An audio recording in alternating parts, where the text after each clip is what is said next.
Welcome back on the Range Rover this evening, changing the rear bushes that hold the wheel knuckle onto the wishbones. I'm pretty sure they're knackered. I'll show you what I bought to replace them. I bought some specific tools. This one is for the lower bush, that's part number 5977, and this one is for the upper bush, 5978. I've looked on a number of different forums and there's always questions about where to put axle stands on these. The best place I've just noticed is this flat here. You can get a stand under there, as I've done on this side. And what I'm doing is I'm jacking the right side up a bit and then dropping it onto these stands, and on the left side I'm bringing up as well, because I'm going to try and get the whole of the rear end up in the air rather than doing one side at a time.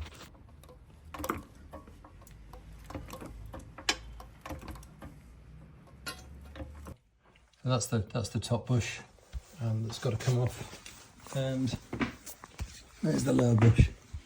That's the bolt for the lower bush.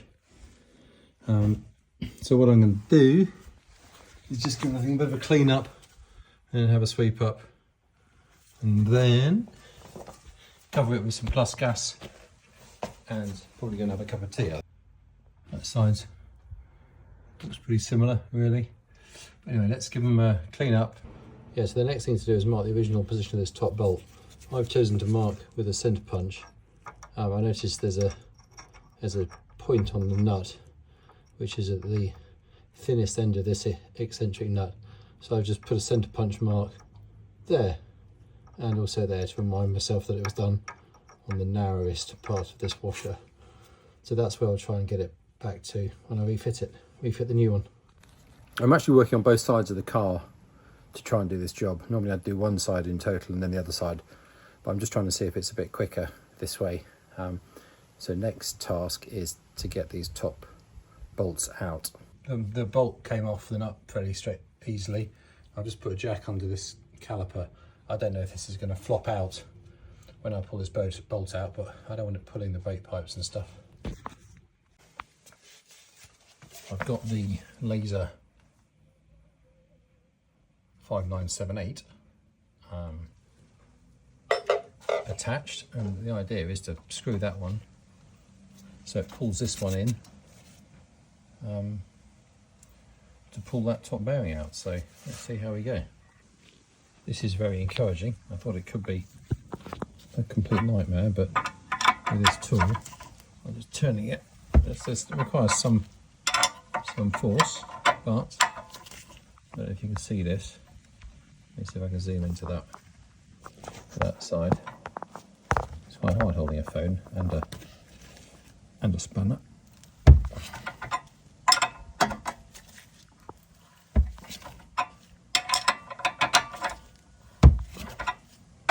That's definitely going the right way, which is great.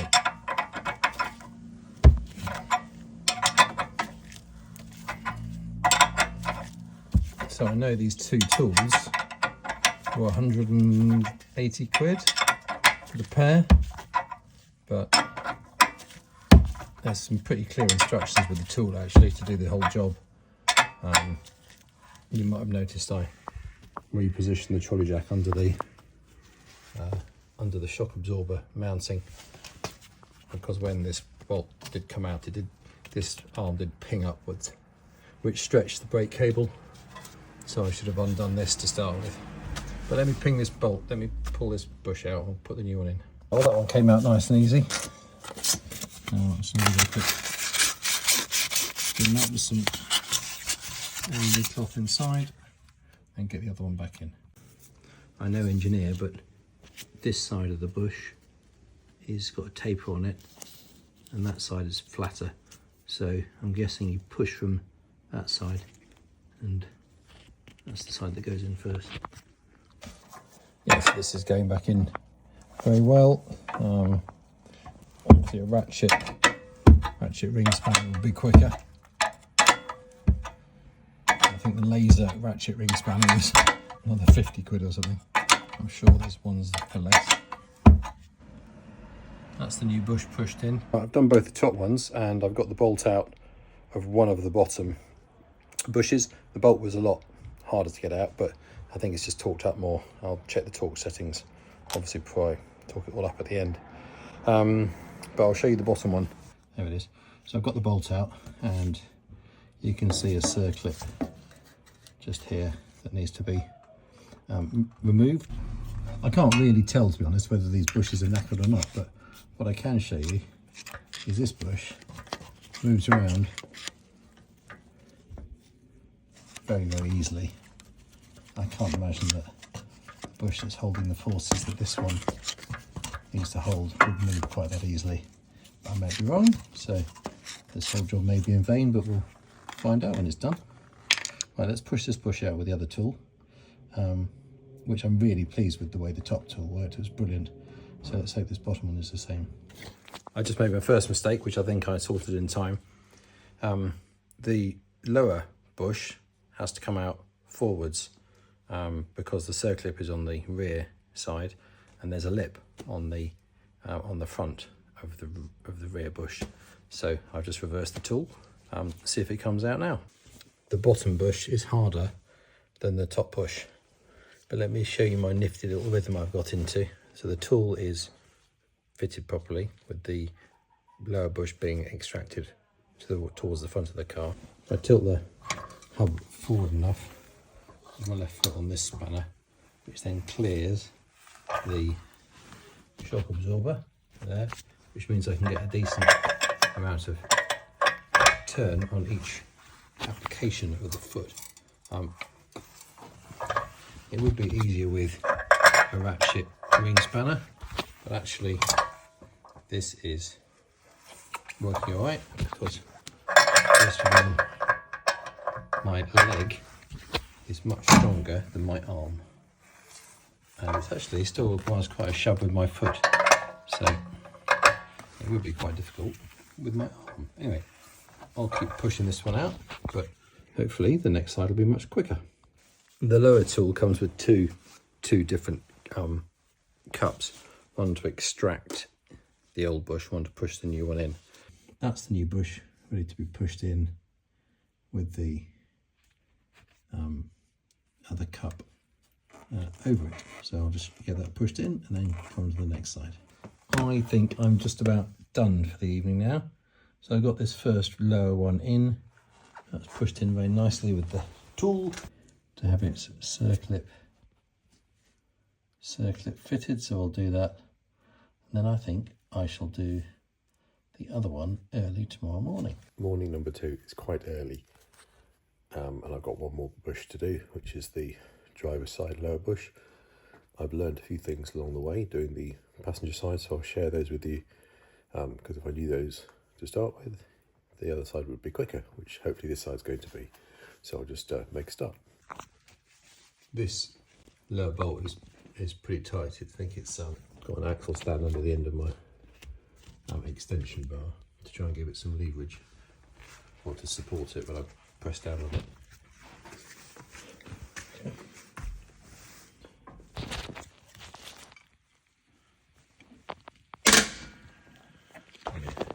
It's going, but it doesn't sound very good, does it? Good, that's the nut off.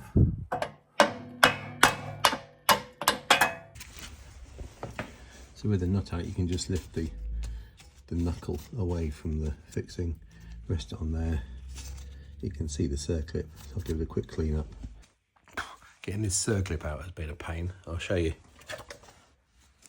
So it was pretty much rusted to the knuckle. So I managed to hit it at the top with a chisel just to ping it out, and then I'm just working it around with a screwdriver, but that's taken me half an hour. The circlip's off, the tool's in place, and this side is actually coming off, or the bearing, the bush is pushing out easier than the other side. The value in this tool is that it has a bearing, so when you push, the force is taken up, or the twisting force is taken up by the bearing. So the value of the tool is the bearing, rather than just using a couple of old sockets. And you've probably got to have a pretty extensive tool collection to have sockets anywhere near this size anyway. So I reckon it's pretty good value. Well, I would say that because I bought it. So this side of the face, the bearing recesses into there. I didn't clean up the other side, but I'm going to give that one a good scrape around so the bearing sits in flush. With just chiseling off some of the little rust spots. You can see my problem area was just around there where I was hitting the circlip to get off. Just going to give it a quick little cloth.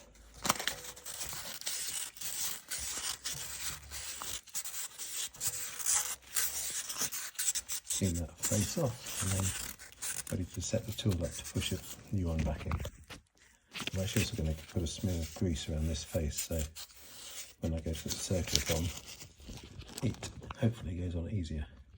That's the new one pushed in, and I think I've done a better job of cleaning the face up and pushing it in first time, because the next job is to get the circlip in, and the circlip's going to go in there quite nicely.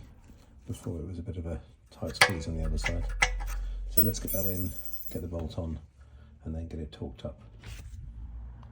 Good. Well, I'm glad that's done. I've torqued up the bolts for both bushes, top and bottom.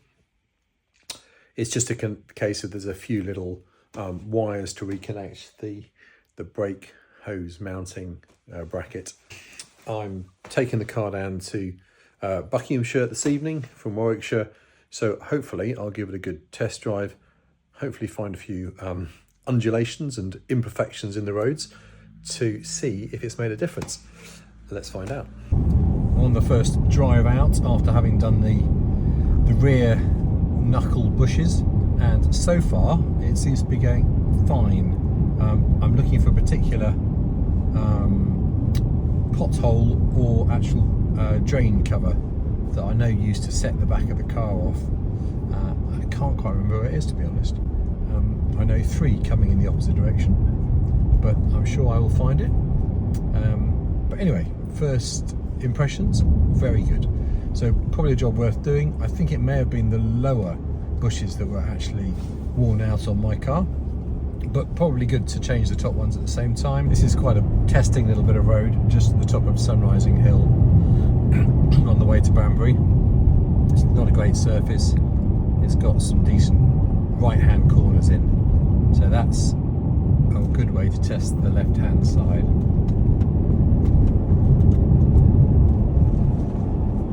Seems fine.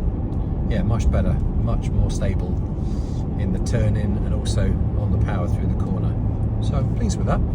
So if your L322 is a bit wayward at the back, it could be those knuckle bushes are worth replacing. My car's done 110,000 miles and it's 12 years old, so these things don't last a lifetime. You might like to get them looked at. So tips, watch out for the circlips. If they're rusted, stuck, it's quite hard to get them off. Clean up the faces of the top and bottom knuckle before reapplying the bushes, so you can get them in all the way. Would I do it without the proper tools from Laser? No, I wouldn't. Would I do it without a flat garage floor? No, I wouldn't do that job on the drive. It would be a pain. So that's my tips. I hope you enjoyed the video. If you have and you want to see or you want to be made aware of other Range Rover videos that I post, please do like the video, and if you would consider subscribing, that would be much appreciated. Thank you very much. See you again soon.